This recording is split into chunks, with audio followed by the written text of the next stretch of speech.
अस्सलामुअलैकुम। पेशे खिदमत है कब्र खाली मुर्दा गायब, पहला हिस्सा।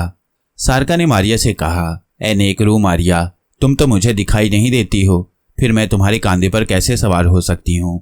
मारिया ने कहा, ये सब कुछ मैं खुद कर लूँगी, तुम्हें कुछ नहीं करना होगा, अब तैयार हो जाओ। सारिका अपनी जगह पर बैठी रही। अचानक उसे यूं लगा जैसे उसे कोई ऊपर उठा रहा है। वो ऊपर उठती चली गई। मारिया ने सारिका को अपने कंधे पर सवार कराया तो सारिका ये देखकर परेशान हो गई, उसे अपना जिस्म भी नजर नहीं आ रहा था। वो कुछ कहने ही वाली थी कि मारिया ने आहिस्ता से कहा, बोलना बिल्कुल नहीं सारिका, जब मैं तुम्हें नीचे उतारूंगी तुम फिर से नजर आने लगोगी। और सारिका ने देखा कि वो बंद दरवाजे में से इतनी आसानी से गुजर गई जितनी आसानी से रोशनी की किरण शीशे में से गुजर जाती है। पहरेदार तलवार लिए बाहर उसी तरह पहरा दे रहा था। मारिया महल की छत पर से फिजा में बुलंद हो गई। सारिका को अगरचे अपना जिस्म दिखाई नहीं दे रहा था, मगर वो बाकी हर शय को दिख रही थी। आसमान पर सितारे झिलमिला रहे थे। शाही महल में कहीं कहीं रोशनी हो रही थी। इस महल में सारिका ने मलका की खिदमत करते हुए कई साल गुजारे थे। उसकी वालदा भी मलका की खिदमत करते हुए वफात पा गई थी। सारिका ने आंखें बंद कर लीं क्योंकि उसे अपना जिस्म नजर न आने की वजह से चक्कर से आने लगे थे। मारिया महल की छत से बुलंद होकर उड़ती हुई जब सहरा में आ गई तो उसने सारिका से पूछा, सारिका, वो सहराई चट्टानें कहाँ हैं जिसके एक गार में मलका सभा छुपी हुई है। सारिका ने मारिया को सहराई चट्टानों का रास्ता बताया और फिर आंखें बंद कर लीं। मारिया चंद लम्हों में उन सहराई चट्टानों में पहुंच गई। ये ऊंची नीची तो कोनी भूरे रंग की चट्टानें थीं जो रेतले सहरा में फैली हुई थीं। मारिया ने कहा, सारिका, हम चट्टानों में पहुंच गए हैं।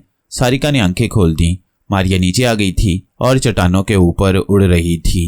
सारिका ने एक चट्टान की तरफ इशारा करके कहा, वो बीच वाली तकोनी चट्टान के अंदर गार है। मारिया तकोनी चट्टान के पास ही जमीन पर उतर आई। उसने सारिका को नीचे उतारा तो सारिका को अपना जिस्म फिर से नजर आने लगा। उसने खुदा का शुक्रिया अदा किया और मारिया से कहा, इस पत्थर के नीचे एक खुफिया रास्ता अंदर गार में जाता है। मारिया ने कहा, मैं तुम्हें कांधे पर बिठाकर अंदर ले जाती हूँ। सारिका जल्दी से बोली, नहीं नहीं मारिया बहन, मैं पत्थर के नीचे से जो रास्ता बना हुआ है वहां से चली जाऊंगी, तुम दीवार में से गुजर कर आ जाओ। मारिया चट्टान की दीवार में से और सारिका पत्थर के नीचे से गार में दाखिल हो गई। अंदर जाते ही सारिका ने इधर उधर अंधेरे में देखा। मारिया ने कहा, घबराओ नहीं, मैं तुम्हारे साथ हूँ। सारिका आगे आगे चलने लगी। गार तंग और तारीक था। एक मोड़ घूमने के बाद आगे थोड़ी सी खुली जगह आ गई। यहाँ आकर सारिका ने आहिस्ता से कहा, मलका आलिया, मैं सारिका हूँ। दूसरी दीवार के पीछे से एक दराज कद, इंतहाई खूबसूरत और जाहो जलाल वाली औरत बाहर निकल आई। अगरचे उसने आम सादा लिबादा ओढ़ रखा था, मगर उसके चेहरे पर शाहाना वकार था। वो लग रही थी कि मलका है। ये मलका सबा थी। मलका सबा ने सारिका की तरफ देखकर कहा, तुम कहाँ चली गई थी सारिका? सारिका ने कहा, मलका आलिया, मुझे युवरांस के सिपाहियों ने गिरफ्तार करके कैद में डाल दिया था। बड़ी मुश्किल से फरार होकर यहाँ पहुंची हूँ। क्या आपने कुछ खाया? मलका सबा के चेहरे पर उदास सी मुस्कुराहट आ गई। पत्थरों पर बैठते हुए बोली, यह मैं क्या खा सकती हूँ, बस पानी पीकर गुजर बसर कर रही थी। मेरा ख्याल है कि अब हमें यहाँ से समरकंद की तरफ निकल जाना चाहिए। वहाँ का बादशाह हमारा दोस्त है, हम उससे फौज लेकर अपने मुल्क को फिर से आज़ाद करा लेंगे। सारिका कहने लगी, मगर सबसे पहले मैं आपके लिए कुछ खाने को लाती हूँ। मारिया वहाँ खामोश खड़ी सब कुछ देख और सुन रही थी। सारिका गार के दरवाजे की तरफ बढ़ी तो आगे मोड़ घूमने के बाद रुक गई। उसने आहिस्ता से कहा, नेक रूह मारिया, क्या तुम यहाँ मौजूद हो? मारिया ने आहिस्ता से कहा, मैं तुम्हारे पास खड़ी हूँ। सारिका बोली, तुम्हें मलका आलिया के लिए खाने को कुछ लाना होगा, उन्होंने कल से कुछ नहीं खाया है। मारिया ने कहा, मेरे साथ बाहर आ जाओ। दोनों गार से बाहर निकल आईं। चट्टानों में आते ही मारिया ने सारिका से कहा, तुम भी इसी जगह ठहरो, मैं शहर में जाकर कुछ खाने को लाती हूँ। सारिका ने साथ जाने पर इसरार किया, मगर मारिया ने उसे वहीं चट्टान के पास बैठने को कहा और फिजा में बुलंद हो गई। वो इंतहाई तेज रफ्तारी से शहर की तरफ उड़ने लगी। चंद मिनटों में वो शहर के एक बड़े बाजार में आ गई। अगरचे रात हो गई थी, मगर चौक में एक दुकान पर मछली के कबाब और रोटियां तैयार हो रही थीं और लोग वहां बैठे खाना खा रहे थे। मारिया दुकान पर आ गई। उसने टोकरी उठा ली, फिर थाल में से मछली के 2 बड़े टुकड़े उठाकर टोकरी में डाल लिए। दुकानदार ने जो देखा कि थाल में 4 टुकड़ों में से मछली के 2 बड़े टुकड़े कहीं गायब हो गए हैं तो वो आंखें झपकने लगा। मारिया ने उसकी तरफ ध्यान ना दिया और दूसरे थाल में 4 रोटियां भी उठाकर टोकरी में रख लीं। अब जो रोटियां भी गायब होते देखी तो दुकानदार पर खौफतारी हो गया। मारिया ने उसके कान में कहा, मैं मछली रोटी ले जा रही हूँ, शुक्रिया। और दुकानदार एक चीख मारकर बेहोश हो गया। मारिया मुस्कुराती हुई फिजा में बुलंद हो गई। दूसरे लम्हे रात की अंधेरी फिजा में उड़ती हुई वो सारिका के पास आ गई और उसके सामने टोकरी रखकर बोली, सारिका, मैं रोटी और मछली ले आई हूँ तुम्हारे और मलका सबा के लिए। टोकरी को देखकर सारिका के जान में जान आ गई। वो टोकरी उठाकर मलका सबा के पास पहुंच गई और बोली, मलका आलिया, कुदरत ने आपके लिए इस वीराने में भी रिस्क पहुंचाया है। बस यूं समझ लीजिए कि खुदा का एक बुजुर्ग बंदा ये चीजें दे गया है। मलका सबा और सारिका ने खूब सैर होकर रोटी मछली खाई, छागल में से पानी पिया और समरकंद जाने के बारे में बातें करने लगी। मलका सबा ने कहा, हमें 3 तेज रफ्तार घोड़ों की जरूरत है और कुछ खुराक भी हमें एक घोड़े पर साथ रखनी होगी। यहाँ से समरकंद काफी दूर है। सारिका कहने लगी, मलका आलिया, आप फिक्र न करें, इन सब चीजों का इंतजाम हो जाएगा। मलका सबा ने हैरानी से पूछा, तुम कैसे इंतजाम कर लोगी? सारिका ने कहा, मैं कहाँ से करूंगी मलका आलिया, खुदा हमारे लिए करेगा, वो हमारे साथ है। और जब खुदा साथ हो तो फिर और क्या चाहिए। जिसने हमें रोटी दी है वो हमारे लिए 3 घोड़े भी मुहैया कर देगा। मलका सबा की समझ में कुछ नहीं आ रहा था कि सारिका कहाँ से घोड़े लाएगी। बहरहाल वो खामोश रही, फिर बोली, मैं चाहती हूँ कि हम कल शाम अंधेरा होते ही इस गार से निकलकर समरकंद की तरफ रवाना हो जाएं। सारिका ने कहा, अगर आप पसंद करें तो हम आज सुबह सुबह यहाँ से अपने सफ़र पर निकल सकते हैं। मलका सबा कहने लगी, ये तुम्हें इतनी जल्दी खुराक और घोड़े कोई जिन ला कर देगा? मारिया ने सारिका के कान में कहा, मलका से कहो कि हाँ, एक जिन ही ला कर देगा। सारिका ने ऐसे ही मलका सबा से कह दिया। मलका सबा ने किसी कदर डांट कर कहा, बच्चों जैसी बातें मत करो, हम कल शाम को ही यहाँ से जाएंगे। आज की रात थोड़ी बाकी रह गई है, हम बाकी रात इसी गार में गुजारेंगे। सारिका ने कहा, जैसे आपकी मर्जी मलका आलिया, हम आज की बजाय कल चलेंगे। मलका ने कहा, मुझे नींद आ रही है, तुम भी थोड़ी देर आराम कर लो। मलका आलिया, आप आराम करें, मैं बाहर पहरा दूंगी। सारिका कहने लगी, मारिया बहन, मैं चाहती हूँ कि घोड़ों का आज रात ही अंधेरे में इंतजाम हो जाए तो हम सुबह होने से पहले यहाँ से निकल जाएं। मारिया ने कहा कि मलका सबा तो कल शाम सफ़र पर रवाना होना चाहती है। सारिका कहने लगी, मुझे खतरा है कि कहीं यूरानस के सिपाही मलका की तलाश में यहाँ ना पहुँच जाएं। मारिया ने कुछ सोच कर कहा, अगर ये बात है तो मैं अभी शाही महल के अस्तबल से घोड़े निकाल लाती हूँ, तुम इसी जगह ठहरो। और मारिया तेजी से शहर की तरफ रवाना हो गई। सारिका शहर के बाहर चट्टान की दीवार के साथ बैठी सोचती रही कि वो मलका को मुंह अंधेरे यहाँ से निकल चलने पर राजी कर लेगी। उसे महसूस हो रहा था कि उसके फरार के बाद यूरानस के सिपाही उसकी तलाश में निकल खड़े होंगे और कल का दिन अगर वो गार में रही तो खतरा है कि वो मलका को पकड़ ना लें। सारिका कुछ देर बाहर बैठी रही, फिर गार के अंदर आ गई। अभी उसे गार में आए थोड़ी ही देर हुई थी कि उसे बाहर घोड़ों के टापों की आवाज़ सुनाई दी। वो समझ गई कि मारिया घोड़े लेकर आ गई है। वह जल्दी से गार के पत्थर के नीचे से बाहर निकल आई।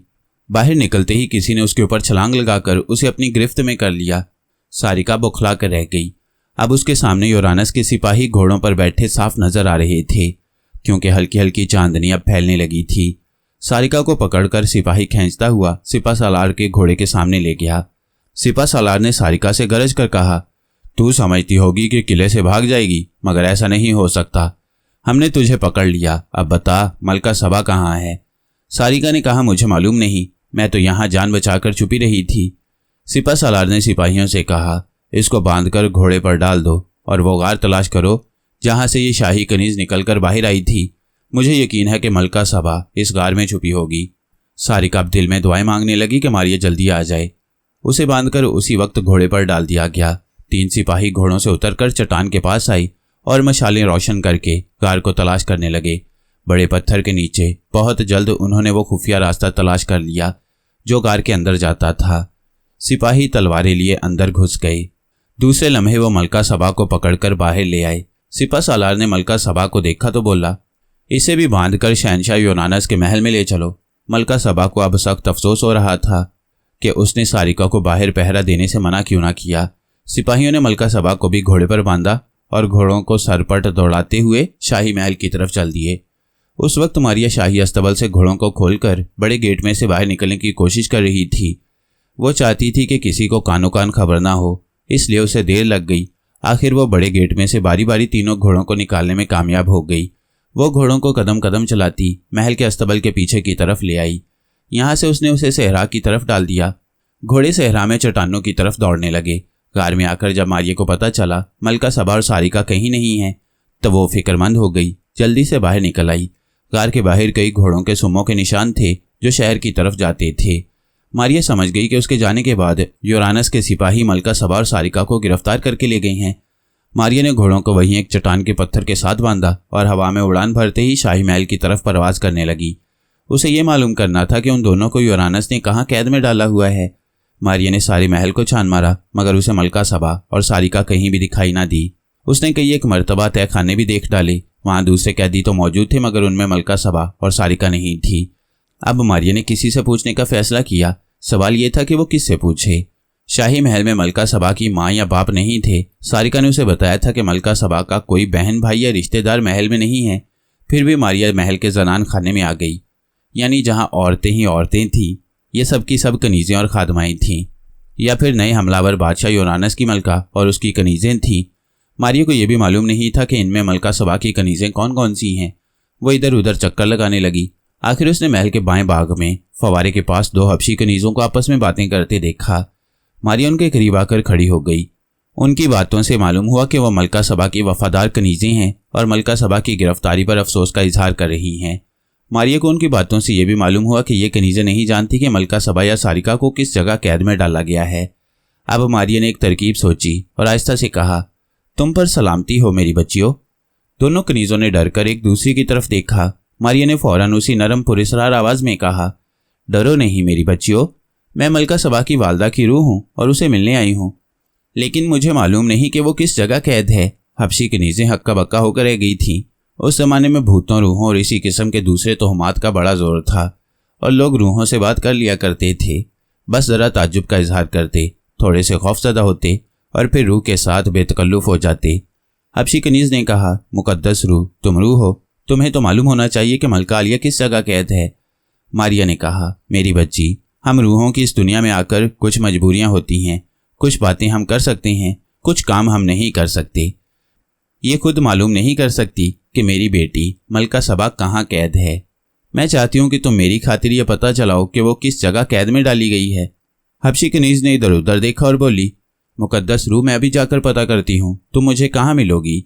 मारिया ने एक दरख्त की तरफ इशारा किया और बोली, मैं उस दरख्त के नीचे तुम्हारा इंतजार करूंगी। हबशी कनीज़ अपनी सहेली के साथ वहां से चली गई। मारिया दरख्त के नीचे चुपचाप खड़ी होकर हबशी कनीज़ की वापसी का इंतजार करने लगी। काफ़ी देर के बाद हबशी कनीज़ वापस आई। वो घबराई हुई थी। दरख्त के पास खड़ी होकर बोली, मुकद्दस मादिर मलका की रूह, क्या तुम मौजूद हो? मारिया ने कहा, हाँ, मैं यहाँ मौजूद हूँ। क्या तुमने पता चलाया कि मलका सबा कहाँ कैद है? हबशी कनीज़ कहने लगी, मुझे मेरे एक दोस्त सिपाही ने बताया है कि मलका और उसकी खास खादमा सारिका को सिपाही बादशाह यूरानस के हुक्म से खड़ी कब्रों की वादी में ले गए हैं।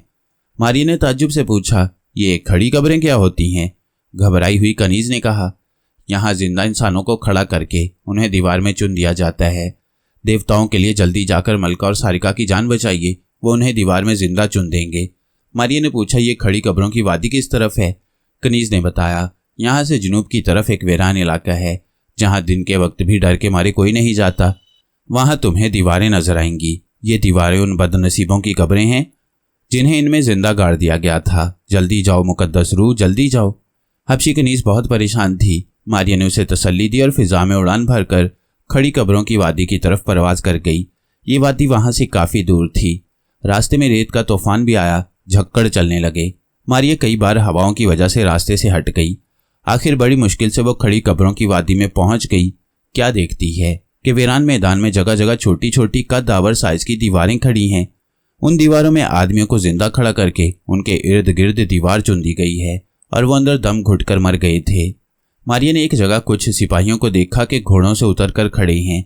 मारिया तेजी से वहां पहुंची। देखा कि सारिका और मलका सबा को खड़ा करके उनके इर्द गिर्द गारे चूने से ईंट पत्थर लगाए जा रहे थे। उन्हें हाथ पांव बांधकर एक सतून के साथ जकड़ दिया गया था ताकि हाथ पांव न हिला सकें। उनकी गर्दनों तक दीवार पहुंच गई थी। मारिया ने सिपाहियों के सरों के ऊपर मंडलाकर एक जायजा लिया। ये कुल 7 सिपाही थे। 4 आदमी सारिका और मलका सबा के गिर्द दीवार चुन रहे थे। मजदूर जल्दी जल्दी कारा चूना ईंटें पकड़ाते जाते थे। मेमार जल्दी जल्दी दीवार बना रहे थे। मारिया के देखते देखते सारिका का सर दीवार के अंदर गायब हो गया। उसने चीख कर कहा, खुदा तुमसे इस जुल्म का बदला जरूर लेगा। मलका सबा खामोश थी। एक आलीशान मलका को खामोश ही रहना चाहिए था। बुलंद किरदार और आला तरीन जज्बात और पाकीज़ा ख्यालात वाले लोग मौत से कभी नहीं घबराते। वो मौत को कुछ नहीं समझते और मरते वक्त भी अपने वकार को बरकरार रखते हैं। फिर मलका सबा के इर्द गिर्द दीवार बंद कर दी गई। मारिया को मालूम था कि इस छोटी सी दीवार के अंदर इतनी ऑक्सीजन ज़रूर मौजूद रहेगी कि मलका और सारिका 5 मिनट तक जिंदा रह सकें। उसके बाद ऑक्सीजन ख़त्म हो जाएगी और उन पर गशी छा जाएगी और फिर वो कार्बन डाइऑक्साइड की वजह से मर जाएंगी। मारिया चाहती थी कि किसी को पता ना चले और वह सिपाहियों के वहाँ से जाने के बाद मलका सबा और सारिका को दीवारों से बाहर निकाले, मगर उसे बहुत जल्द पता चल गया कि सिपाही वहाँ से नहीं जा रहे। उन्हें हुक्म देकर भेजा गया था कि वो 1 घंटे तक दीवारों के सामने बैठे रहें। चुनाचे मलका और कनीज को दीवारों में गाड़ने के बाद सिपाही वहाँ बोरी बिछाकर बैठ गए और एक दूसरे से हंस हंस कर बातें करनी शुरू कर दी। अब मारिया ने मलका और सारिका को वहाँ से निकालने का फैसला कर लिया। उसने पहला काम यह किया कि मलका सबा की दीवार के पीछे जाकर एक पत्थर उखाड़ डाला। इसका किसी को पता न चल सका। इसके बाद मारिया ने सारिका की दीवार के पीछे से एक पत्थर उखाड़ दिया ताकि ताज़ा हवा अंदर जाती रहे। फिर वो सारिका की दीवार में दाखिल हो गई। सारिका सतून के साथ बंदी नीम बेहोश थी। मारिया ने उसके कान में कहा, सारिका, मैं मुकद्दस रूह हूँ, मैं आ गई हूँ। मैंने नीचे दीवार में सुराख कर दिया है जहाँ से तुम्हें हवा आती रहेगी। सारिका ने आहिस्ता से आंखें खोल दी क्योंकि सुराख में से ताज़ा हवा ने अंदर आना शुरू कर दिया था। सारिका कुछ कहने लगी तो मारिया ने उसको बोलने से मना किया और सरगोशी में कहा, मैंने मलका सबा की दीवार में भी हवा के लिए सुराख कर दिया है। वो जिंदा रहेगी। मैं सिपाहियों के यहाँ से चले जाने का इंतज़ार कर रही हूँ। मैं चाहती हूँ कि किसी को तुम्हारे भाग जाने का पता न चल सके। यूरानस और उसके सिपाही दीवार को देखकर यही समझें कि मलका सबा और सारिका इसमें दफन हैं। अब तुम थोड़ी देर खामोशी से खड़ी रहो, मैं तुम्हारे हाथ पांव खोल देती हूँ। और मारिया ने सारिका के हाथ पांव खोल दिए। दीवार के अंदर जगह इतनी तंग थी कि वो बैठ नहीं सकती थी। फिर भी हाथ पांव खुल जाने से सारिका को सुकून हुआ। फिर सुराख में से ताज़ा हवा भी अंदर आ रही थी। उसकी जान में जान आ गई। मारिया ने कहा, अब मैं मलका सबा की दीवार में जा रही हूँ। और मारिया बाहर निकलकर मलका सबा की दीवार में आ गई। मलका सबा को भी सुराख में से आती हवा ने काफ़ी सुकून अता किया था। मलका हैरान थी कि ये दीवार में नीचे से किसने पत्थर उखाड़कर ताज़ा हवा के लिए जगह बना दी है। वो इसी नतीजे पर पहुंची कि ये कोई मलका का खैर ख्वाह और वफादार गुलाम होगा। मारिया को यह अंदेशा भी था कि कहीं मलका सबा अपने किसी खैर ख्वाह को आवाज़ न दे दे, ये समझकर कि बाहर कोई दुश्मन सिपाही नहीं होगा। चुनाचे मारिया ने मलका सबा से बात करने का फैसला किया और उसके कान में सरगोशी की, मलका आलिया, मैं एक नेक रूह हूँ। यहाँ से गुजर रही थी कि आपकी ये हालत देखकर आ गई। मैंने दीवार में सुराख कर दिया है जिससे हवा आ रही है। आप घबराएं नहीं, अभी सिपाही बाहर बैठे हुए हैं। जो ही वो उठकर गए मैं दीवार गिरा दूंगी। मलका सबा ने आहिस्ता से कहा, ऐ नेक रूह, तुम्हारा शुक्रिया। ये बताओ कि मेरी कनीज किस हाल में है, उसे भी बचाना। मारिया ने कहा, मैं उसकी दीवार में भी सुराख करके उसको तसल्ली दे आई हूँ। अब मैं बाहर निकलकर सिपाहियों को देखती हूँ कि वो जाते हैं कि नहीं।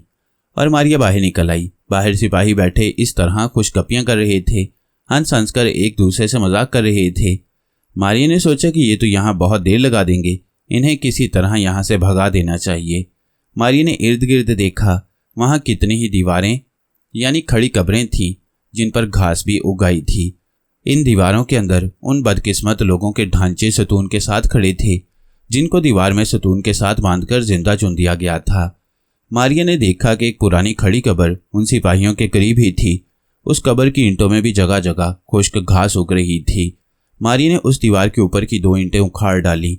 नीचे मुर्दे की खोपड़ी नजर आई। मारिया ने खोपड़ी को बाहर निकाल लिया और फिर मुंह से एक डरावनी आवाज़ निकाली। सिपाही एकदम खामोश हो गए और पुरानी दीवार की तरफ देखने लगे। मारिया ने ऐन उस वक्त दीवार के ऊपर मुर्दे की खोपड़ी रख दी। मुर्दे की खोपड़ी देखकर सिपाही डर गए। एक सिपाही ने कहा, अरे ये कोई जादूगरी है, बैठे रहो। मारिया ने खोपड़ी को उठाकर हवा में उछाल दिया, साथ ही चीख की आवाज़ निकाली। खोपड़ी सिपाहियों के ऊपर गिरी। सिपाही हड़बड़ा कर उठे और घोड़ों की तरफ दौड़े।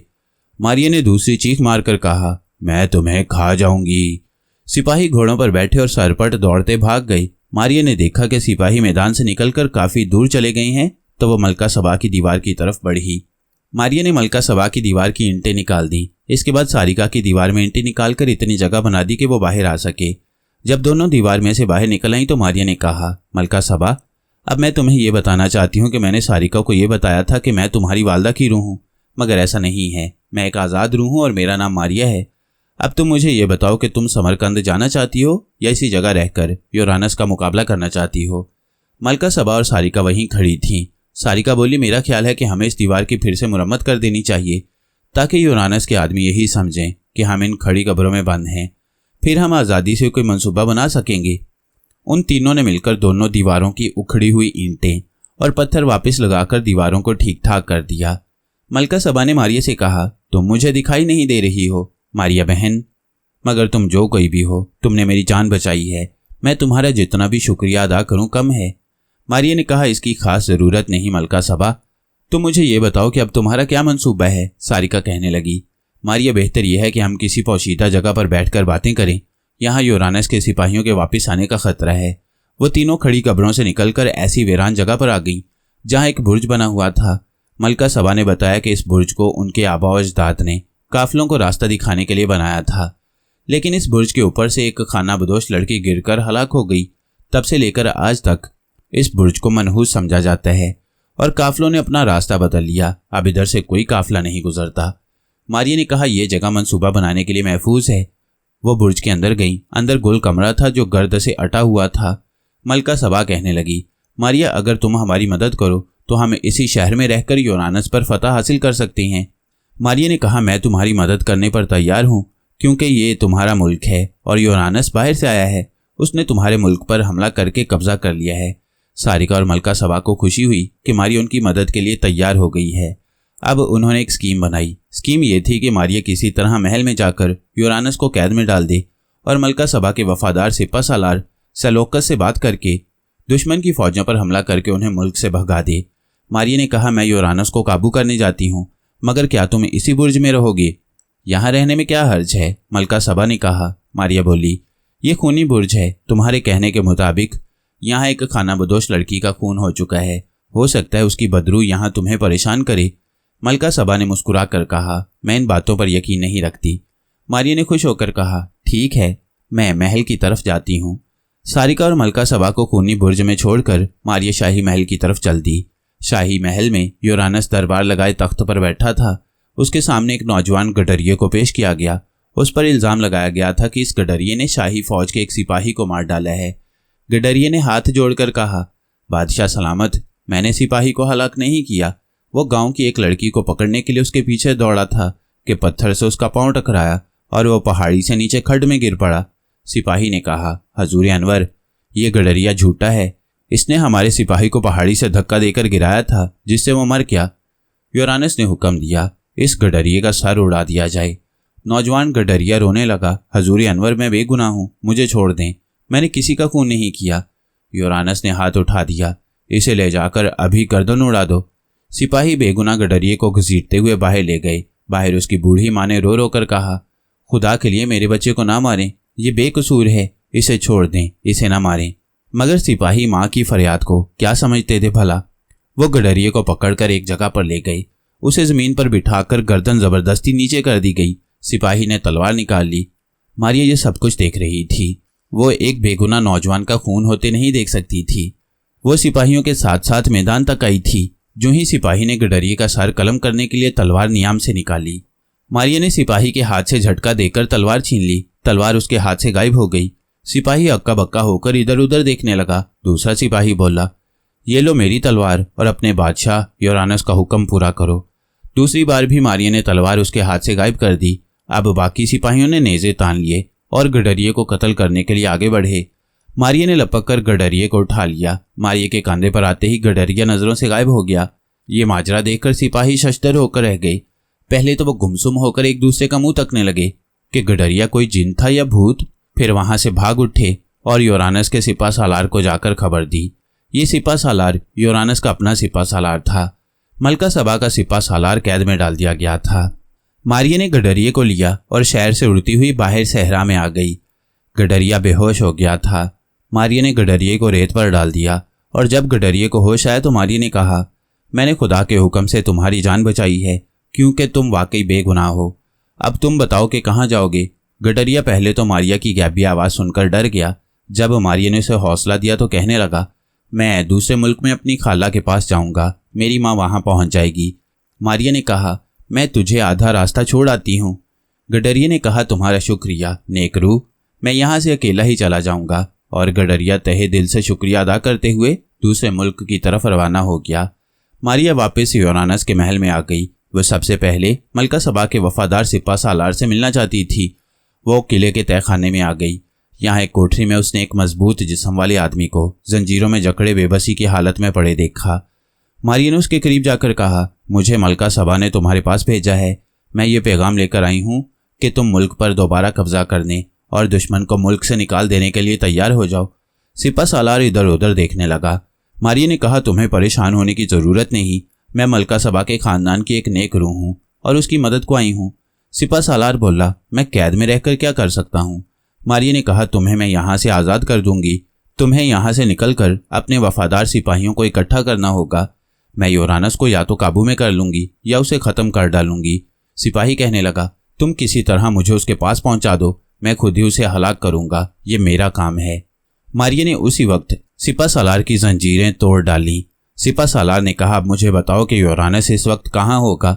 मारिया ने उसे बताया कि वो शाही दरबार में है। सिपा सालार कहने लगा, मुझे इंतज़ार करना होगा। जब वो अपने कमरे की तरफ जाए तो मैं उस पर हमला करूँगा। मारिया बोली, मैं तुम्हें तलवार लाकर दे देती हूँ। मारिया बाहर आ गई। बाहर पहरेदार पहरे पर खड़ा था। मारिया ने उसको बेहोश करके उसकी तलवार लाकर सिपा सालार को दे दी। सिपा सालार तहखाने से बाहर निकल आया। वो राहदारी से गुजर रहा था। फिर वो पुराने किले के बड़े कमरे में पहुंच गया। यहाँ उसके वफादार सिपाही जंजीरों में जकड़े हुए थे। मारिया की मदद से सिपा सालार ने अपने तमाम सिपाहियों को आज़ाद कराया और उन्हें ताकीद की कि उसकी आवाज़ सुनकर वो उसी वक्त हमला कर दें। फिर वो दरबार की तरफ बढ़ा। बादशाह यूरानस दरबार से निकलकर अपने कमरे की तरफ जा रहा था। सिपा सालार एक सतून के पीछे छुप गया। जो ही यूरानस उसके करीब से गुजरा, सिपा सालार ने तलवार के एक ही वार से उसको ख़त्म कर दिया। फिर बुलंद आवाज़ से नारा लगाया। उसके वफादार सिपाही किले से निकलकर महल की तरफ दौड़ पड़े। देखते देखते वहाँ जंग शुरू हो गई। थोड़ी ही देर में मलका सबा के वफादार सिपाहियों ने महल पर कब्जा कर लिया। सिपा सालार ने अपनी बाकी फौज को भी हथियार दिए और किले पर धावा बोल दिया। घुमसान की जंग के बाद किले पर भी कब्जा कर लिया गया। ये सारा काम दोपहर तक खत्म हो गया।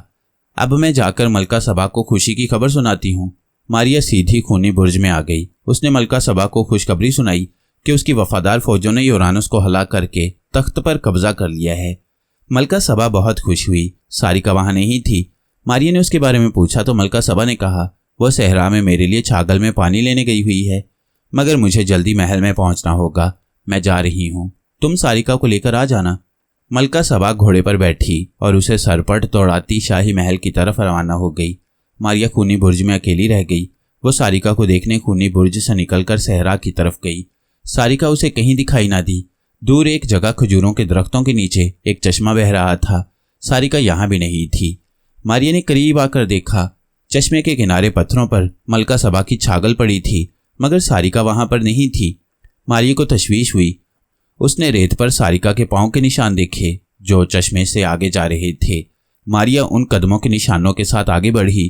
कुछ दूर जाने पर सारिका के कदमों के निशान गायब हो गए। मारिया को ताज्जुब हुआ कि सहरा में अचानक पांव के निशान कैसे गायब हो गए हैं। सारिका कहाँ चली गई थी? ये एक वफादार कनीज थी। मलका सबा के लिए इसने बड़ी तकलीफें बर्दाश्त की थीं। इसका मिलना बहुत ज़रूरी था। मारिया ने उसे सहरा में परवाज करके दूर दूर तक देखा, मगर सारिका का कहीं निशान तक न मिला। मारिया वापस खूनी बुर्ज में आ गई कि शायद सारिका वहां पहुंच गई हो, मगर खूनी बुर्ज खाली था। सारिका वहां भी नहीं थी। मारिया अब शाही महल की तरफ चली गई कि शायद सारिका वहां चली गई हो। शाही महल में हर तरफ खुशियां मनाई जा रही थीं। मलका सबा तख्त पर ताज सर पर रखे बैठी थी। वफादार सिपा सालार उसकी दाएं जाने बैठा था। मारिया ने सारा महल देख डाला, उसे सारिका कहीं ना मिली। कुछ देर बाद जब मलका सबा अपने कमरे में आई तो मारिया ने सारिका के बारे में दरियाफ्त किया। मलका सबा कहने लगी, यहाँ तो वो नहीं आई, क्या वो खूनी बुर्ज में भी नहीं है? मारिया ने कहा, वो मुझे कहीं नहीं मिली, मैं उसे तलाश करूंगी, कहीं वो किसी मुसीबत में ना फंस गई हो। ये कहकर मारिया शाही महल से निकलकर खूनी बुर्ज की तरफ उड़ गई। उस वक्त सहरा में सूरज गुरूब हो रहा था। शाम का हल्का हल्का अंधेरा बढ़ने लगा था। मारिया बुर्ज में आ गई। बुर्ज खाली था। वो उसके ऊपर वाले कमरे में गई। यहाँ से खाना बदोश लड़की गिरकर हलाक हुई थी। यहाँ भी कोई नहीं था। मारिया नीचे वाले कमरे में आ गई। थोड़ी देर बाद अंधेरा हो गया, रात छा गई। मारिया वापस जाने के बारे में सोच रही थी। उसे किसी लड़की के हंसने की आवाज़ सुनाई दी। मारिया ने गौर से सुना। आवाज़ ऊपर वाले कमरे से आई थी। मारिया तेजी से ऊपर आ गई। ऊपर वाला कमरा बिल्कुल खाली था। मारिया खामोश होकर एक तरफ खड़ी हो गई। इतने में उसे एक बार फिर लड़की की हंसी की आवाज़ सुनाई दी। मारिया ने बुलंद आवाज़ में कहा, तुम कौन हो? जो कोई भी हो, मुझसे बात करो। मैं सारिका की तलाश में हूँ। क्या तुम सारिका हो? लड़की की पुरस्कार आवाज़ आई। सारिका अब तुम्हें कभी नजर नहीं आएगी। वह इस बुर्ज से गिरकर खुदकुशी करेगी। मारिया ने कहा, क्या तुम उस खानाबदोश लड़की की रूह हो जो यहाँ से गिरकर मर गई थी? लड़की की आवाज़ आई। मैं उसी लड़की की रूह हूँ। मारिया ने कहा, सारिका का इसमें कोई कसूर नहीं। तुमने उसे क्यों पकड़ रखा है? तुम उसे क्यों मारना चाहती हो? खानाबदोश लड़की की आवाज़ आई। मारिया, मैं जानती हूँ तुम कौन हो।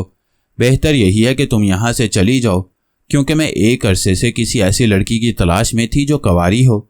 मेरी रूह एक अरसे से भटक रही है। अगर मैं किसी कंवारी लड़की को मजबूर करके खूनी बुर्ज से खुदकुशी करवाने में कामयाब हो जाती हूँ तो मेरी रूह को सुकून मिल जाएगा। मैंने सारिका को अपने कब्जे में कर रखा है। मारिया बड़ी परेशान हुई। सारिका की जिंदगी खतरे में थी। मारिया को मालूम था कि बदरूहें इसी किस्म का काम किया करती हैं। वो सारिका को जिंदा नहीं छोड़ेगी।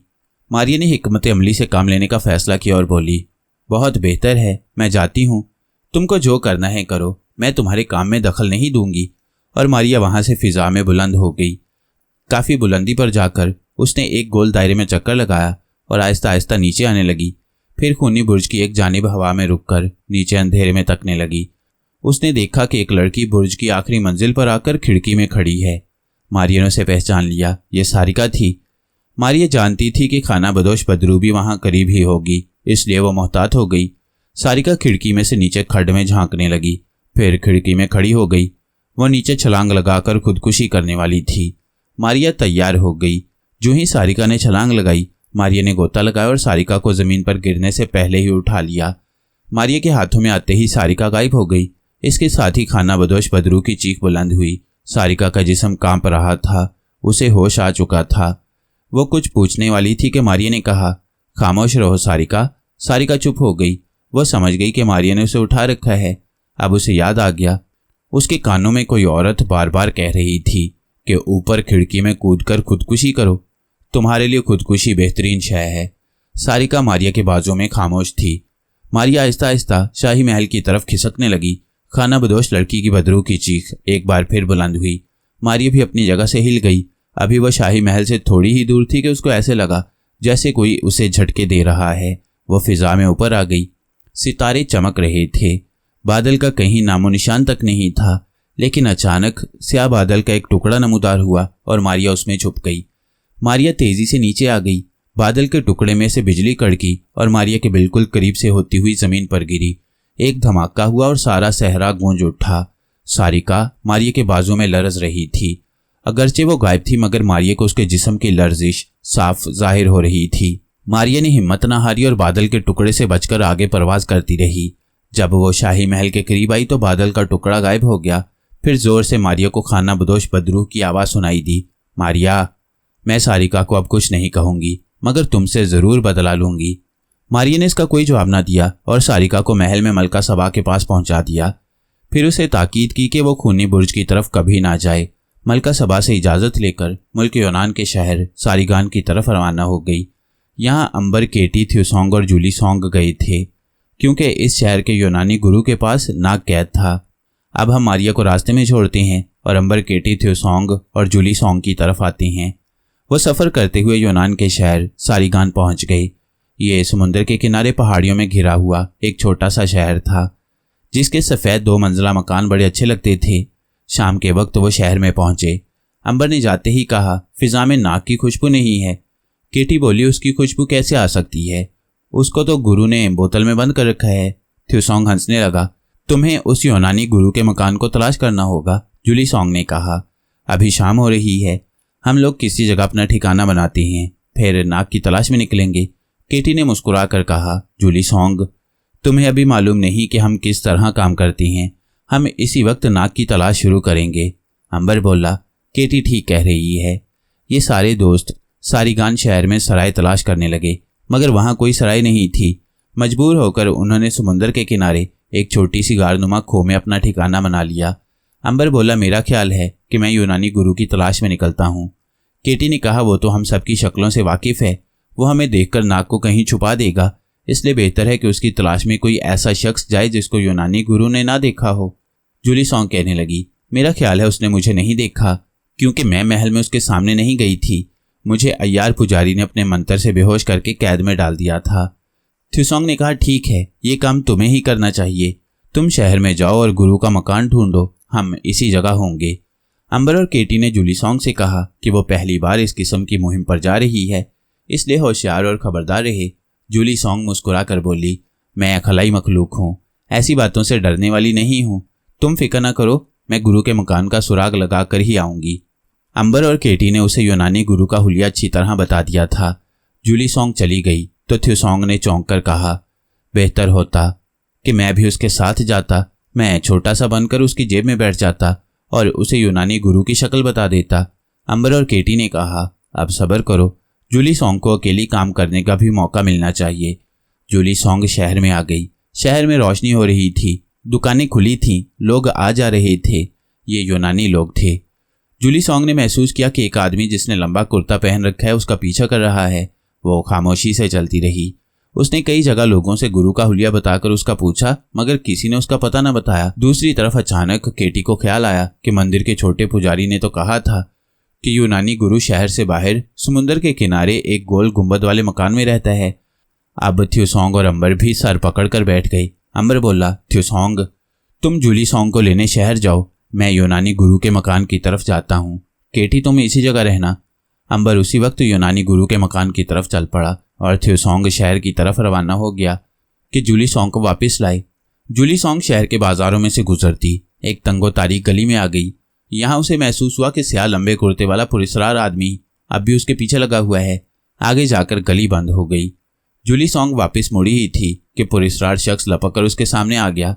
जूली सॉन्ग मुस्कुराई, इस अहमक को मौत यहाँ ले आई है। उसने कहा, तुम कौन हो और क्या चाहते हो? पुरस्कार शख्स बोला, मेरा नाम योगर्ट है, मैं तुम्हें अपने साथ ले जाने के लिए आया हूँ। जूली सॉन्ग ने पूछा, तुम मुझे अपने साथ क्यों लेकर जाना चाहती हो? मैं तुम्हें जानती तक नहीं। योगर्ट जरा सा मुस्कुराया और बोला, मगर मैं तुम्हें जानता हूँ। तुम जूली सॉन्ग हो और खलाई सैयारे से आई हो, क्या मैं झूठ बोल रहा हूँ?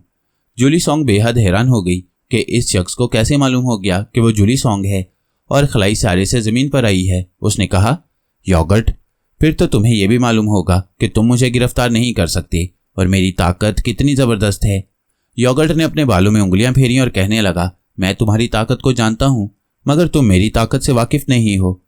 बेहतर यही है कि खामोशी से उस कोने वाले मकान में दाखिल हो जाओ। मैं तुम्हें उस मकान में ले जाना चाहता हूँ। जूली सॉन्ग को इस शख्स की ढिठाई पर सख्त गुस्सा आ गया। उसने फौरन अपनी आंख से शुआ निकालकर योगर्ट पर डाली। शुआ योगर्ट के जिस्म पर पड़ी। जूली सॉन्ग ने उसे ऊपर उठाकर जमीन पर जोर से पटकने की कोशिश की, मगर वो ये देखकर परेशान हो गई कि योगर्ट अपनी जगह पर वैसे ही खड़ा रहा। उस पर शुआ का कोई असर ना हुआ। योगर्ट ने हंसकर कहा, तुम्हारे पास जो दूसरी ताकत है उसे भी आजमा कर देख लो, ताकि तुम्हारे दिल में कोई हसरत बाकी ना रहे। जूली सॉन्ग ने फौरन अपनी आंख से नीली शुआ निकालकर योगर्ट पर फेंकी।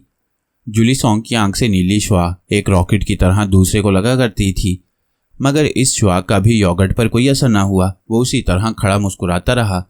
अब तो जूली सॉन्ग घबरा गई। ये शख्स उससे ज़्यादा ताकत रखता था। अब जूली सॉन्ग भागने लगी तो योगर्ट ने आगे बढ़कर उसे दबोच लिया।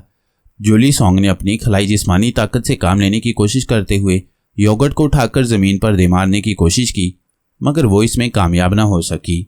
योगर्ट ने कहकहा लगाकर कहा, जूली, तुम मेरे आगे बेबस हो, कमज़ोर हो, मैं तुमसे ज़्यादा ताकतवर हूँ। जूली सॉन्ग ने लाचार होकर कहा, आखिर तू मुझे क्यों पकड़ना चाहता है? योगर्ट बोला, ये तुम्हें बहुत जल्द मालूम हो जाएगा। चलो उस मकान में दाखिल हो जाओ, वहाँ कुछ मेहमान तुम्हारा इंतज़ार कर रहे हैं। जूली सॉन्ग क्या कर सकती थी? चुपके से मकान में दाखिल हो गई। वो अंधेरी ड्योढ़ी में से निकलकर एक नीम रोशन कमरे में आई तो सामने दीवार के साथ लगकर खड़े 4 इंसानी हड्डियों के ढांचे जोर जोर से लरजने और तालियां बजाने लगे। जूली सॉन्ग का सर चकराने लगा। योगर्ट उसके पीछे था। उसने जूली सॉन्ग को थाम लिया। जूली सॉन्ग बेहोश हो चुकी थी। योगर्ट ने जूली सॉन्ग को बाजुओं पर उठाया और सीढ़ियां उतरकर एक ज़मीनदोज़ तंग कोठरी में लाकर उसे जंजीर से बांधा और ताक में चिराग रोशन करके कमरे को ताला लगाकर चला गया। अब थ्यूसोंग की तरफ आते हैं। थ्यूसोंग अपनी बहन जूली सॉन्ग की तलाश में शहर के बाजारों और गली कूचों के चक्कर लगा रहा था। रात जूं अंधेरी हो रही थी, गलियां बाजार सुनसान होने लगे थे। उसने शहर का कोना कोना छान मारा, मगर उसे जूली सॉन्ग कहीं ना मिली। हैरानी की बात थी कि उसे जूली सॉन्ग की खास खुशबू भी नहीं आ रही थी। नाउम्मीद होकर वो वापस केटी के पास चला आया। केटी ने जूली सॉन्ग की गुमशुदगी का सुना तो उसे बहुत फिक्र हुई। कहने लगी, कहीं वो किसी के हत्थे न चढ़ गई हो, मगर उसके पास तो ताकत है, वो हर मुश्किल से निकल सकती है। थ्यूसॉन्ग गौर से एक तरफ देखते हुए बोला, मुझे यूं लग रहा है कि उसकी ताकत बेअसर हो गई होगी। केटी परेशान हो गई। अब वो अंबर की वापसी का इंतजार करने लगे कि वो आए तो जूली सॉन्ग के बारे में उससे मशवरा करके कोई कदम उठाया जाए। अंबर यूनानी गुरु की तलाश में उसके मकान पर पहुंच गया था। ये मकान साहिल समंदर के करीब ही था। इसके ऊपर एक गोल गुंबद बना हुआ था। वहां उसे कोई इंसान नजर नहीं आ रहा था। मकान के गुंबद की एक खिड़की में धीमी सी रोशनी हो रही थी। अंबर मकान के दरवाजे पर आ गया। दरवाजा बंद था। अंबर ने आहिस्ता से दस्तक दी। थोड़ी देर के बाद एक अजीब सी शक्ल वाले बूढ़े ने दरवाजा खोलकर पूछा, कौन हो तुम? अंबर ने कहा, मुझे गुरुजी से मिलना है। मैं मुल्क हिंदुस्तान से आया हूँ और उनके लिए एक जरूरी पैगाम लाया हूँ। बूढ़े की आंखें उल्लू जैसी थीं। करख्त आवाज में बोला, गुरु तो 2 रोज हुए मर गया है, अब मैं यहाँ रहता हूँ। अंबर सोच में पड़ गया। बूढ़ा दरवाजा बंद करने लगा तो अंबर ने जल्दी से कहा, क्या मैं गुरुजी के कमरे को एक नज़र देख सकता हूँ? किस लिए? बूढ़े ने पूछा। अंबर बोला, असल में गुरुजी के पास मेरे गुरुजी की एक अमानत है। मेरे गुरुजी ने वो अमानत उनसे वापस मंगवाई है। बूढ़े ने पूछा, वो अमानत क्या थी? अंबर ने कहा, बात यह है कि हम लोग सांपों की पूजा करते हैं। तुम्हारे गुरु हिंदुस्तान में आए थे तो मेरे गुरुजी ने उन्हें एक खास सांप दिया था। अब हिंदुस्तान में उस सांप का त्यौहार मनाया जाने वाला है और मेरे गुरुजी को उस खास सांप की ज़रूरत है, क्योंकि उस सांप के बगैर हम त्यौहार नहीं मना सकते। बूढ़ा बोला, अच्छा, तुम बोतल वाले सांप का जिक्र कर रहे हो? हाँ, वही। तुम्हारे गुरुजी उसे बोतल में बंद करके ले गए थे। अंबर ने जल्दी से कहा। बूढ़ा कहने लगा, तो वो बोतल वाला सांप तो मैंने संभाल कर संदूक में रखा हुआ है। तुम अंदर आ जाओ, बाहर क्यों खड़े हो? अंबर मकान के अंदर आ गया। एक छोटा सा कमरा था जिसमें दीवार के साथ एक आतिशदान बना हुआ था।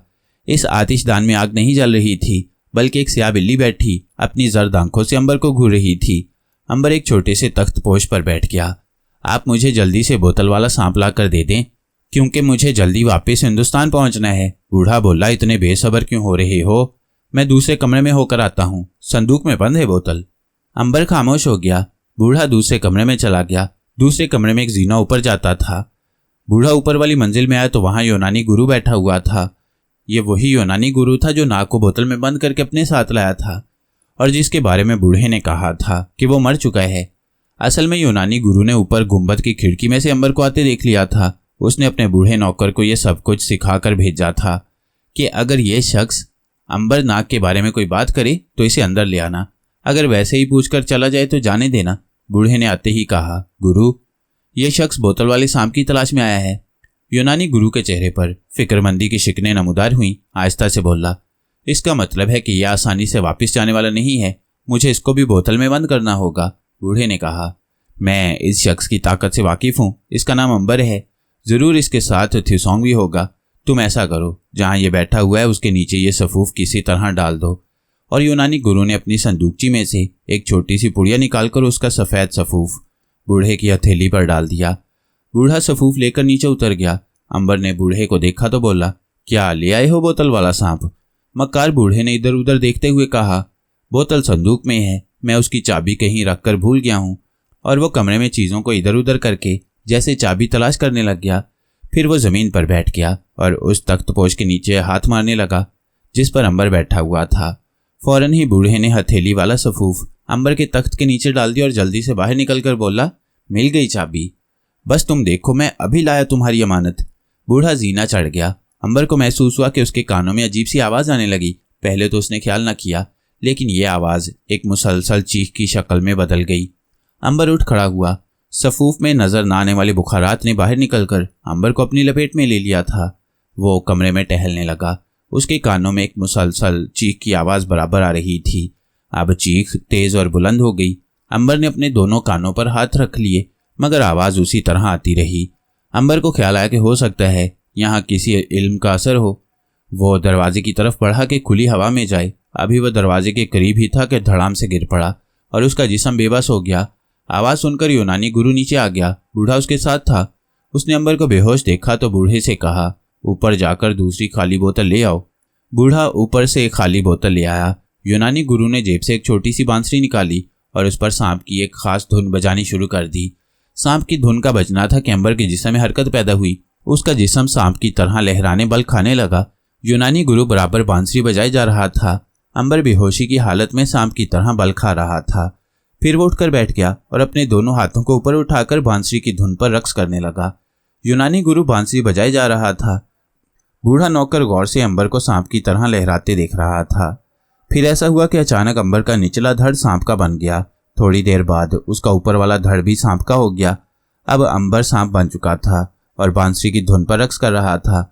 अपने फन को उठाए झूम रहा था।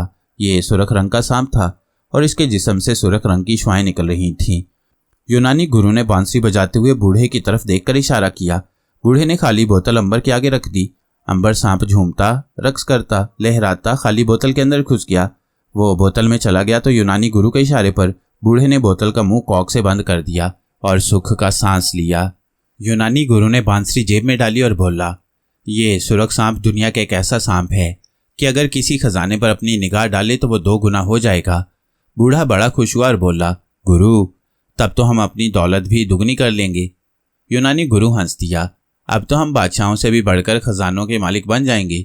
जाओ इसे मेरे दूसरे संदूक में बंद कर दो। बूढ़ा कहने लगा, गुरु पहले वाला सांप जो बोतल में बंद है उसको वहीं रहने दूं? गुरु बोला, हाँ उसको दूसरे संदूक में ही रहने दो। वो ऐसा सांप है कि जब एक खास मुद्दत गुजर जाएगी तो वो अगर मुर्दे को काटेगा तो मुर्दा जिंदा हो जाएगा। बूढ़ा तो हैरान होकर यूनानी गुरु को तकने लगा, महाराज फिर तो तुम सारी दुनिया के मुर्दे जिंदा कर दोगे। यूनानी गुरु बोला, हमें दुनिया भर के मुर्दे जिंदा करने की कोई ज़रूरत नहीं।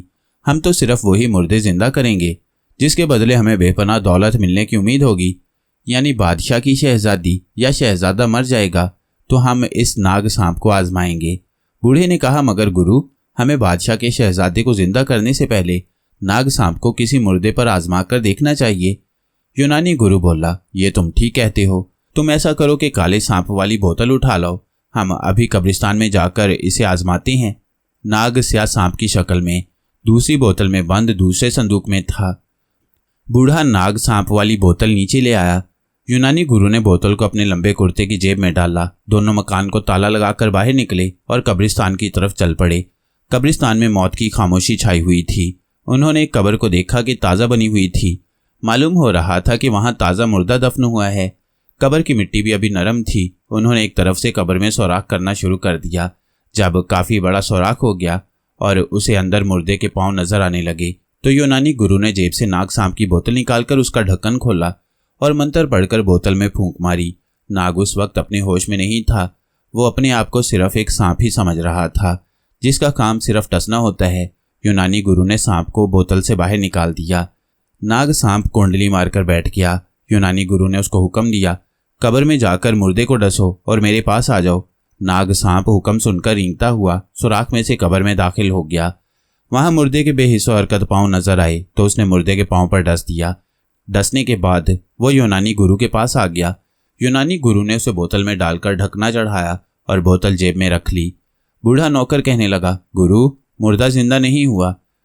यूनानी गुरु गौर से नीचे सुराख में से मुर्दे के पांव तक रहा था। अचानक मुर्दे के पांव हिलने लगे। यूनानी गुरु ने खुश होकर कहा, मुर्दा जिंदा हो गया है। नाग सांप का तजुर्बा कामयाब रहा है। चलो अब वापस चलते हैं। उन्होंने कब्र के सुराख को मिट्टी से दोबारा भर दिया और खुशी खुशी कब्रिस्तान के दरवाजे की तरफ बढ़े जहां उनके घोड़े खड़े थे। कब्रिस्तान में अंधेरा छाया हुआ था। जब वो कब्रिस्तान के दरवाजे की ड्योढ़ी में पहुंचे तो उन्हें पीछे से एक आवाज़ सुनाई दी। वो रुक गए। आवाज़ ऐसी थी जैसे किसी कुएं से आ रही हो। बूढ़े ने कहा, गुरु ये आवाज़ किसकी थी? कहीं उसी मुर्दे की आवाज़ तो नहीं थी? यूनानी गुरु ने कांधे को झटक कर कहा, हमें अब उस मुर्दे से क्या लेना है। चलो घर चलते हैं। अभी हमें बादशाह के बेटे को भी किसी तरह मरवाना है ताकि हम नाग सांप की मदद से उसे दोबारा जिंदा करके बादशाह के खजाने तक पहुंचकर उसे दुगना करके उस पर कब्जा कर सकें। वो ड्योढ़ी से निकलकर घोड़ों पर बैठे और अंधेरे में गुम हो गए। ठीक उस वक्त वो कब्र हिलने लगी जिसके मुर्दे को नाग सांप ने डसकर जिंदा कर दिया था। फिर कब्र की मिट्टी इधर उधर हट गई और उसके अंदर से कब्र का मुर्दा बाहर निकल आया। उसके चेहरे पर सिर्फ एक कफन के सिवा और कुछ नहीं था। उसके बालों में कब्र की मिट्टी थी और नाक में मुश्क काफूर फंसा हुआ था। उसकी आंखें अभी तक मुर्दा थीं, वो बिल्कुल सीधी देख सकती थीं। मुर्दे ने उस सांप की बू की तरफ चलना शुरू कर दिया जिसने उसे काटा था। यूनानी गुरु और बूढ़ा अपने मकान में पहुंच गए थे। वो बहुत खुश थे, उनका तजुर्बा कामयाब हो गया था। यूनानी गुरु ने कहा, ऐसा करो कि ये काले नाग सांप वाली बोतल ले जाकर हिफाजत से रखो, मैं दूसरे मकान में चला जाता हूँ, तुम इस जगह रहो और काले सांप वाली बोतल की हिफाजत करना। बूढ़े नौकर ने कहा, जो हुक्म गुरु, तुम जाओ। यूनानी गुरु रात के अंधेरे में घोड़े पर सवार होकर अपने दूसरे खुफिया मकान की तरफ निकल गया। उसका दूसरा मकान समुंदर के अंदर करीब ही एक जजीरे में वाक़ था। यहाँ तक वो कश्ती में बैठ कर गया। इस मकान में यूनानी गुरु ने नाग सांप वाली बोतल तय खाने में ज़मीन खोदकर दफन कर दी। अब उसे बादशाह के इकलौते बेटे को इस तरह हलाक करवाना था कि उसका जिस्म खराब ना हो। इसके लिए यूनानी गुरु ने चिल्ला करना था। इस मकान के अंदर दूसरे तय खाने में एक जगह छोटा सा कुआं था। यूनानी गुरु उस कुएं के पास बैठ गए और मंत्र पढ़ने शुरू कर दिए। दूसरी तरफ मुर्दा सांप की बू लेता यूनानी गुरु के मकान के बाहर पहुंच गया। मुर्दे ने दरवाजे पर हाथ मारा। बूढ़ा नौकर बुड़बुड़ाता हुआ उठा, वो अभी सोया था। आकर दरवाज़ा खोलने से पहले पूछा, कौन है बाहर? मुर्दे ने कोई जवाब ना दिया, वह बिल्कुल ना बोला। उसने एक बार फिर अपना हाथ दरवाजे पर मारा। बूढ़े ने तंग आकर दरवाज़ा खोला। कोठरी में जलते चिराग की रोशनी मुर्दे पर पड़ी तो बूढ़ा सख्ते में आ गया। मुर्दे ने दोनों बाजू फैलाए और लड़खड़ाती आवाज़ में बोला, मैं मुर्दा हूँ, जिंदा हो गया हूँ, मेरे गले लग जाओ। बूढ़ा पीछे को दौड़ने ही लगा था कि मुर्दे ने लपक कर अपनी बाहें बूढ़े के गले में डाल दी। बूढ़े का जिस्म मुर्दे के बाजू लगते ही बर्फ की तरह ठंडा हो गया। मुर्दे ने अपने लंबे दांत उसकी गर्दन में चिबो दिए और जो जहर नाग सांप ने मुर्दे के जिस्म में दाखिल किया था वही जहर मुर्दे ने बूढ़े के जिस्म में दाखिल कर दिया और फिर उसे छोड़ दिया। बूढ़ा धड़ाम से नीचे गिर पड़ा। नाग सांप का जहर उसके जिस्म में फैल गया था और वो वहीं मर गया। अब मुर्दा मकान के अंदर आ गया। उसे सांप की बू आ रही थी। मुर्दा उस कमरे में आ गया जहां संदूक में अंबर सांप की शक्ल में बोतल में बंद था।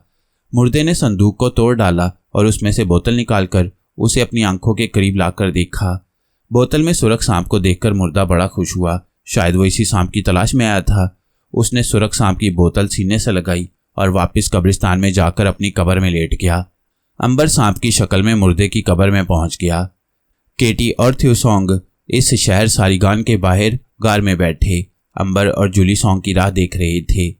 रात गुजरती जा रही थी और दोनों का अभी तक कुछ पता नहीं था। थ्यूसोंग परेशान होकर बोला, अंबर तो अपनी हिफाजत कर सकता है, मगर जुलीसोंग अभी इस दुनिया में नई नई आई है, खुदा न करे कि वो किसी मुसीबत में फंस गई हो। केटी भी फिक्रमंद थी, कहने लगी, अब रात गुजर जाने दो, सुबह दोनों शहर में चलकर यूनानी गुरु के मकान पर जाएंगे। थ्यूसोंग कहने लगा, शहर में से अंबर और जुलीसोंग की खुशबू भी तो नहीं आ रही, जो इस बात की निशानी है कि दोनों किसी मुसीबत में फंस गई हैं। केटी बोली, तो फिर अभी यूनानी गुरु के मकान पर चलकर पता करती हैं। अंबर उसके मकान की तरफ गया था। थ्यूसोंग और केटी दोनों यूनानी गुरु के मकान की तरफ चल पड़े। उस मकान की निशानी उन्हें याद थी। शहर से बाहर आने पर उन्हें साले समुंदर पर एक गुंबद वाला मकान नजर आया जो सबसे अलग थलग था। केटी ने इशारा किया और बोली, थ्यूसोंग वो देखो, यही यूनानी गुरु का मकान है, आओ उस तरफ चलती हैं। जब वो मकान के करीब आए तो देखा कि अंदर चिराग जल रहा है और दरवाज़ा खुला है। थ्यूसोंग आगे आगे था, केटी उसके पीछे थी। थ्यूसोंग अचानक रुक गया, केटी को इशारा करके पास बुलाया। क्या देखते हैं कि उनके पास ही ज़मीन पर बूढ़े की लाश पड़ी थी जिसके जिस्म का रंग स्याह पड़ गया था। थ्यूसोंग ने कहा, इसे किसी सांप ने काटा है, ज़रूर नाग इसी जगह होगा। केटी बोली, लेकिन ज़रूरी नहीं कि इसे नाग ने काटा हो। थ्यूसोंग ने कहा, चलो अंदर चलकर देखते हैं, ये यूनानी गुरु नहीं है, मैं उसकी शक्ल पहचानता हूँ। केटी ने भी कहा कि ये यूनानी गुरु की लाश नहीं है, क्योंकि केटी ने भी यूनानी गुरु को देखा हुआ था। मकान के दोनों कमरे खाली थे, संदूक टूटा पड़ा था। ये वही संदूक था जिसमें से मुर्दा अंबर वाले लाल सांप की बोतल निकाल कर ले गया था। यहाँ ना नाग की खुशबू थी ना अंबर की खुशबू थी। थ्यूसोंग ने कहा, मेरा ख्याल है यूनानी गुरु नाग सांप को लेकर यहाँ से जा चुका है। ये उसका नौकर था जिसको इत्तफाक से किसी सांप ने काट लिया और ये मर गया। अंबर भी यहाँ कहीं नहीं है। मेरा ख्याल है कि हमें गार में चलकर ही बैठना चाहिए, क्योंकि जुलीसोंग और अंबर उसी जगह वापस आएंगे। थ्यूसोंग और केटी गार वाली चट्टान की तरफ चल पड़े। अब जुलीसोंग की सुने कि उसके साथ क्या गुजरी। योगर्ट उसे बेहोश करने के बाद जंजीर से बांधकर अपने गली वाले मकान में डालकर चला गया था। योगर्ट को जूली सॉन्ग का इसलिए पता था कि वो खलाई मखलूक है कि योगर्ट के दादा खुद खला से इस दुनिया में आए थे। योगर्ट के दादा का ताल्लुक भी खला से था और वह योगर्ट को मरने से पहले एक खास तिकोना सितारा देकर गए थे और कह गए थे, योगर्ट, मैंने तेरे अंदर एक खासियत पैदा कर दी है और वो ये है कि तू खलाई मखलूक को पहचान लिया करेगा। मैं तुम्हें तिकोना सितारा दिए जा रहा हूँ। इस सितारे के तावीज़ के सारे रंग बुझे हुए हैं, लेकिन जब इसको तू किसी खलाई मखलूक के पास ले जाएगा तो ये बुझे हुए नगीने झिलमिलाना शुरू कर देंगे। जब तुम्हें कोई खलाई मखलूक मिल जाए उसे ये सितारा मत देना, बल्कि इस तिकोनी सितारे को उसके माथे पर 4 दफ़ा आहिस्ता आहिस्ता रगड़ना। यूं वो खलाई इंसान तुझे अपने खलाई जहाज़ के पास ले जाएगा। फिर तुम उस खलाई जहाज़ में बैठकर आसमान के किसी सैयारे में चले जाना और वहाँ को कोई पत्थर जेब में डालकर ले आना। फिर तो जिस चीज़ पर वो पत्थर रगड़ेगा वो सोना बन जाएगा। योगर्ट ने मरते हुए दादा से पूछा था, अगर उस खलाई इंसान का जहाज़ तबाह हो चुका हो तो मैं खलाई सैयारे में कैसे जाऊँगा? दादा ने कहा था, वो तुम्हें ये ज़रूर बता देगा कि खलाई जहाज़ कैसे तैयार किया जाता है। तुम एक नया खलाई जहाज़ तैयार कर सकते हो। योगर्ट ने आखिरी सवाल पूछा था, दादा, खलाई इंसान में तो बड़ी ताकत होती है, मैं उसकी ताकत का कैसे मुकाबला करूँगा? इसके जवाब में बूढ़े खलाई इंसान ने कहा था, योगर्ट, तुम पर किसी खलाई मखलूक का वार कामयाब नहीं होगा। दुनिया वालों के वार से अपने आप को बचाना, मगर खलाई इंसान का वार तुम पर बेअसर होगा। और दादा मर गया था। तब से लेकर आज तक योगर्ट किसी खलाई इंसान की तलाश में था। जो ही उसने एक नौजवान लड़की को मुड़ते देखा, योगर्ट को फौरन पता चल गया कि यह खलाई मखलूक है। चुनाचे उसने जूली सॉन्ग का पीछा किया और उसे बेहोश करके अपने मकान में बंद कर दिया। योगर्ट दूसरे मकान से खलाई तिकोना सितारा लेने गया हुआ था, जो तांबे के मेडल जितना था। तिकोना सितारा लाकर वो उसे बेहोश जूली सॉन्ग के करीब ले गया तो तिकोने सितारे के नगीने झिलमिलाने लगे। योगर्ट बेहद खुश हुआ। अब उसने सितारे को 3 बार आहिस्ता आहिस्ता जूली सॉन्ग के माथे पर रगड़ा। जूली सॉन्ग ने आंखें खोल दी। योगर्ट ने सवाल किया, तुम्हारा खलाई जहाज़ कहाँ है? जूली सॉन्ग ने कहा, मेरा खलाई जहाज़ ज़मीन पर आते ही तबाह हो गया था। योगर्ट बोला, मुझे बताओ कि खलाई जहाज़ किस तरह तैयार किया जाता है? जूली सॉन्ग जैसे ख्वाब में बोल रही थी, ये बड़ा लंबा काम है। तुम्हें बहुत सा लोहा, एल्युमिनियम और माया गैस लानी होगी। ये तुम इस दुनिया में पैदा नहीं कर सकते। योगर्ट ने कहा, मेरा दादा खलाई इंसान था, उसके पास ये सारी चीज़ें मौजूद थीं जो मैंने एक गोदाम में रख छोड़ी हैं। तुम मुझे खलाई जहाज़ तैयार करने का तरीका बताओ, मैं जहाज़ खुद ही तैयार कर लूँगा। जूली सॉन्ग ने योगर्ट को खलाई जहाज़ तैयार करने की सारी तकनीक समझा दी और इसके बाद उसे अपने आप गश आ गया। योगर्ट ने उसे वहीं चारपाई पर डालकर ऊपर चादर डालकर कमरे को बाहर से ताला लगा दिया और उस गोदाम में चला गया जहां उसके दादा ने खलाई जहाज़ तैयार करने का सारा सामान रखा हुआ था। योगर्ट ने खलाई जहाज़ की तैयारी शुरू कर दी। रात गुजर गई, दिन निकल आया। केटी और थ्यू सॉन्ग परेशान हो गए क्योंकि अंबर और जूली सॉन्ग अभी तक वापस नहीं आए थे। थ्यू सॉन्ग ने कहा, हम दोनों अब उनकी तलाश में निकलते हैं। तुम शहर के मशरकी इलाके की तरफ जाओ, मैं मगरबी इलाके में उन्हें तलाश करता हूँ। शहर में दोनों इकट्ठे आए। थ्यू सॉन्ग मगरबी इलाके की तरफ चल दिया और केटी शहर के मशरकी इलाके की तरफ आ गई। दूसरी तरफ यूनानी गुरु कुएं वाले मकान में अपना चिल्ला पूरा कर चुका तो उसने बुलंद आवाज में कहा, ऐ सामरी के बंदर की रूह, कुएं से बाहर निकल और मेरी बात सुन। कुएं में से धुआं निकलने लगा। फिर उसमें एक बंदर का सर नमूदार हुआ। बंदर के सर ने कहा, तुमने मेरा चिल्ला किया है, मैं तेरा एक सवाल पूरा करने का पाबंद हूँ, बोल तू क्या चाहता है? यूनानी गुरु ने कहा, सुन, सारिगान के बादशाह का एक लड़का है, उसका गला दबाकर उसे मार डाल।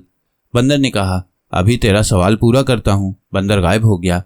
यूनानी गुरु खुशी खुशी घर आया तो देखा कि ड्योढ़ी में उसके बूढ़े मुलाजिम की लाश पड़ी है और साफ लग रहा था कि उसे सांप ने काटा है। वो बड़ा हैरान हुआ क्योंकि नाग सांप की बोतल तो वो अपने दूसरे मकान में जमीन के अंदर दबाया था। भागकर अंदर गया, संदूक टूटा पड़ा था और अंबर वाले लाल सांप की बोतल गायब थी। यूनानी गुरु ने सर पकड़ लिया, कोई साजिश हो गई है उसके खिलाफ। उसने सोचा, अब क्या करूं, ये लाल सांप कौन चुरा कर ले गया है? वो मायूस होकर बैठ गया, मगर उसका दिल इस बात पर नाउमीद था कि अब वो बादशाह के सारे खजाने का मालिक नहीं बन सकेगा। बादशाह अगर उसको अपने बच्चे की जान के एवज सारा खजाना दे भी देगा तो वो उसको दुगना नहीं कर सकेगा, क्योंकि खजाना दुगना करने के लिए ज़रूरी था कि अंबर वाले लाल सांप की उस पर निगाह डाली जाए। यूनानी गुरु ने दिल में कहा, चलो बादशाह का खजाना ही मेरे लिए काफ़ी होगा। हो सकता है इस दौरान मुझे अंबर वाला लाल सांप मिल जाए, फिर मैं उसे दुगना कर लूँ। वो उस मकान में नहीं ठहरना चाहता था क्योंकि इस मकान को उसके दुश्मनों ने देख लिया था। वो जल्दी से अपने जजीरे वाले मकान में आ गया और भेस बदल कर बाहर निकला और शहर में घूमने फिरने लगा। वो बादशाह के बेटे की मौत की खबर सुनना चाहता था। नाग सांप की बोतल उसने अपने लिबास के अंदर छुपा रखी थी।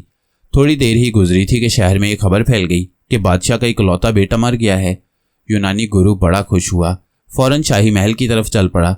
शाही महल में कोहराम मचा हुआ था। शहजादा वाकई मर चुका था। यूनानी गुरु ने दरबान से कहा, बादशाह सलामत से कहो कि मैं शहजादे को जिंदा कर सकता हूँ।